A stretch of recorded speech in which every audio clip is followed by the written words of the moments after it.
कृष्ण की वाणी। बच्चे, तुम्हें बहुत निकटतम भविष्य में तुम्हें बहुत कुछ मिलने वाला है।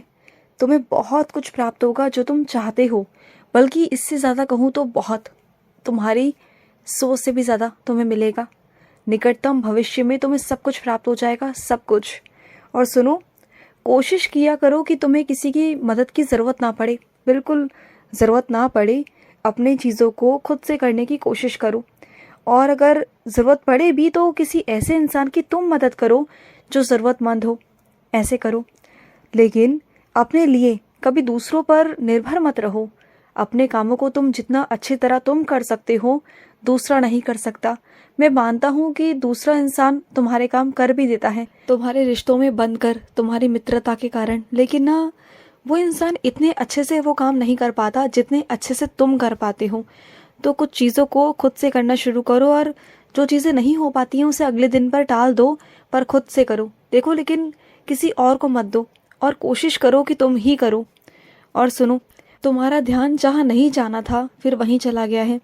तुम ना अब अपने लक्ष्य से भटकने लगे हो। तुम्हें नहीं समझ आ रहा कि तुमने क्या लक्ष्य सोचा था। तुमने क्या सोचा था कि तुम बहुत आगे जाओगे, बहुत कुछ नाम कमाओगे, बहुत कुछ करोगे।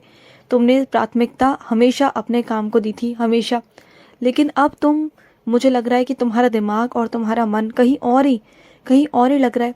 तुम्हारा मन ही नहीं है तुम्हारे काम में। पूरा पूरा दिन तुम उसी चीज़ के बारे में सोचते रहते हो कि वो तुम्हें कब हासिल होगी। अरे सुनो, मैं तुम्हें हासिल करवा भी दूंगा तो उसके बाद तुम्हारी नई इच्छा जागृत हो जाएगी, फिर तुम उसके पीछे भागोगे। तो ऐसा मत करो ना। देखो, अगर वो तुम्हारे लिए उचित होगा तो मैं तुम्हें लाकर दे दूंगा, लेकिन अगर उचित नहीं हुआ, आगे चलकर तुम्हारे लिए परेशानियां खड़ी हो गई, तो मैं तुम्हें वो नहीं दूंगा। ये बात ध्यान रखना। तो अपने मार्ग पर वापस आओ। जो मार्ग तुमने इतने सालों से, इतनी बुलंदियां प्राप्त की है तुमने, और बस कुछ ही दिन रह गए हैं तुम्हें और तरक्की पाने को, तो तुम वहां से भटक गए हो।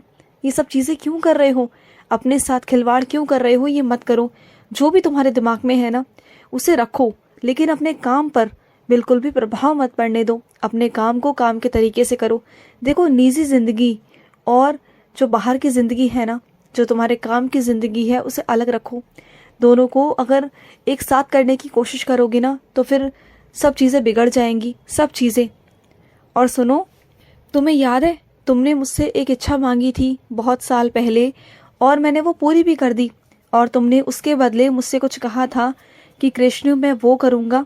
उसके बदले तुमने वादा किया था मुझसे कुछ चढ़ावे का, और तुम भूल गए हो वो मन्नत पूरी करना। तुमने अभी तक वो मन्नत पूरी नहीं की है। मैंने कब कहा तुम्हारी वो इच्छा पूरी कर दी, लेकिन तुम्हारी मन्नत अभी तक पूरी नहीं हुई है। तुम पर पता है अभी भी वो बोझ है, और कहीं हद तक तुम भूल भी गए हो। मैं तुम्हें याद दिला रहा हूँ कि आ जाओ और अपनी मन्नत को पूरी कर जाओ। और सुनो, कुछ मेरे बच्चे मुझे आजमाना चाहते हैं तो आजमाओ ना, किसने मना किया। मैं खरा ही उतरूंगा, क्योंकि मैं वही कहता हूँ जो मैं कर सकता हूँ, और मैं करता हूँ अपने बच्चों के लिए। मैं इंसानों की तरफ मुकरता नहीं हूँ, अपने वादों से नहीं मुकरता। जो मैं अपने बच्चों को वादा करता हूँ ना, वो मेरा आशीर्वाद होता है, और मेरा आशीर्वाद कभी असत्य नहीं होता। अगर मैं किसी भी बच्चे को अपना आशीर्वाद देता हूँ ना, तो मैं उसे पूरा ज़रूर करता हूँ, ज़रूर मेरे बच्चे। और सुनो, तुम्हें क्या लगता है कि तुम लावारिस हो? तुम्हारे आसपास कोई नहीं, तुम्हारा कोई सहारा नहीं। किसने कहा तुमसे? अरे मैं हूं ना, तुम्हारा कृष्ण। तुम्हारा कृष्ण तुम्हारा सहारा है, तुम्हारा भाई है, तुम्हारा पिता है, तुम्हारा मित्र है, तुम्हारा सखा है, तुम्हारा लल्ला है, तुम्हारा बेटा है। तुम जिस भी रूप में मुझे पुकारना चाहते हो, पुकार लो ना, मैं आ जाऊंगा तुम्हारे पास। पर कम से कम इस तरह की बातें तो मत किया करो कि मेरा कोई नहीं, मेरा कोई सहारा नहीं, मैं दुनिया में अकेला हूँ। अच्छा, एक बात बताओ, जब तुम इस दुनिया में आए थे तो क्या सबको साथ लेकर आए थे या अकेले आए थे? अकेले आए थे ना।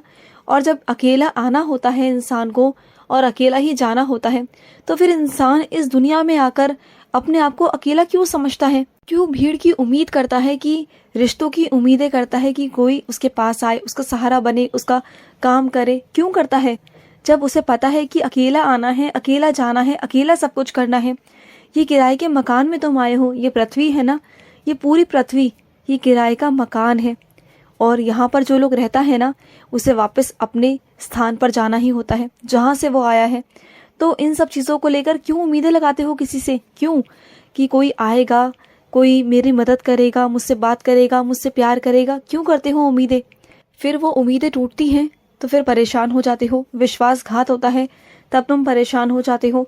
तो ये सब चीज़ें मत किया करो, बिल्कुल भी मत किया करो।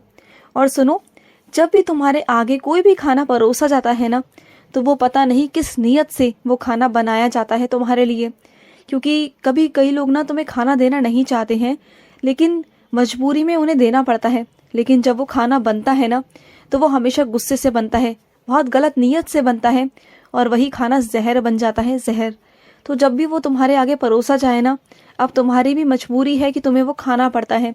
तो एक काम किया करो, जब भी वो खाना तुम्हारे आगे परोसा जाए, जब तुम खाने जाओ तो मेरे आगे हाथ जोड़कर मुझे नमन किया करो, मेरा नाम जाप कर कर उसके बाद ही वो खाना ग्रहण किया करो। फिर देखना वो प्रसाद बन जाएगा। उसके अंदर जितनी भी गलत भावना, गलत नीयत या जो भी होगा, नकारात्मक चीज़ें, वो सब बाहर निकल जाएगी और तुम जो खाना खाओगे ना, वो जहर नहीं, वो अमृत बन जाएगा। मेरा नाम लेते ही अमृत बन जाता है। तुम्हारे कृष्ण के नाम में वो ताकत है, राम में वो ताकत है, तुम्हारे हनुमान में वो ताकत है कि डूबते हुए पत्थर भी तैरने लग जाते हैं। इतनी ताकत है तुम्हारे कृष्ण के नाम में, तुम्हारे राम के नाम में। तो अगर खाने को खाओगे तो खाना तो अमृत बनेगा ही बनेगा। तुम बस मेरा नाम जाप कर कर खा लिया करो, कोई बात नहीं।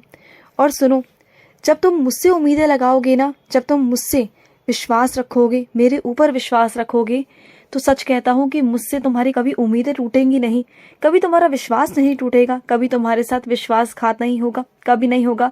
और अगर इस दुनिया पे करोगे ना, तो हमेशा परेशान ही होगे, हमेशा कष्टों का सामना करना पड़ेगा। तो इसलिए हमेशा कहता हूँ कि जो भी करो मुझसे करो, जो भी, चाहे विश्वास करो, प्यार करो, उम्मीद करो, बल्कि अगर क्रोधित भी हो ना, गुस्सा भी हो, नाराज भी हो, तब भी मुझसे हो सकते हो। मैं तुम्हें इतना हक देता हूँ, जब तुम्हें मैं सारे हक देने को तैयार हूँ, तो तुम क्यों इधर उधर भाग रहे हो किसी और के पास? सीधा मेरे पास आओ।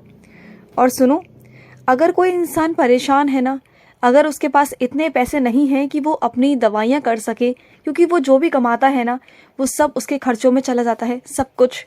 तो अगर तुम अपने कुछ पैसों से उसकी दवाइयाँ ला दो, उनसे पूछो कि दवाइयाँ कितने की आती हैं, और उन्हें उतने मूल्य दे दो, उतना पैसे उनके हाथ में दे दो, उन्हें बहुत खुशी मिलेगी, बहुत खुशी, और उन्हें बहुत अच्छा लगेगा। जब तुम किसी इंसान के शरीर के लिए किसी की मदद करते हो ना, तो उसका इतना करोड़ों गुना आशीर्वाद तुम्हारे ऊपर होता है, करोड़ गुना आशीर्वाद उस व्यक्ति का भी और मेरा भी। तुम सोच नहीं सकते हो कि उन दवाइयों के बदले ना तुम्हें कितना ज़्यादा आशीर्वाद मिलता है। अगर इतना कर सकते हो ना कि हर महीने की दवाइयाँ तुम उनकी ला सकते हो, या उन्हें उतने पैसे दे सकते हो, तो दे देना। ये तुम्हें हर महीने करना है, हर महीने, क्योंकि मैंने तुम्हें वो सक्षम बनाया है। तुम जितना कमाते हो, करते हो ना, तुम जिस ओहदे पर पहुँचे हो, तो वो मेरे आशीर्वाद से पहुँचे हो। अगर मैंने तुम्हें इस काबिल बनाया है कि तुम दूसरों की मदद कर सको, तो करो ना, क्यों नहीं करते हो? देखो, उनके आशीर्वाद से और मेरे आशीर्वाद से तुम और आगे जाओगे और उन्नति करोगे।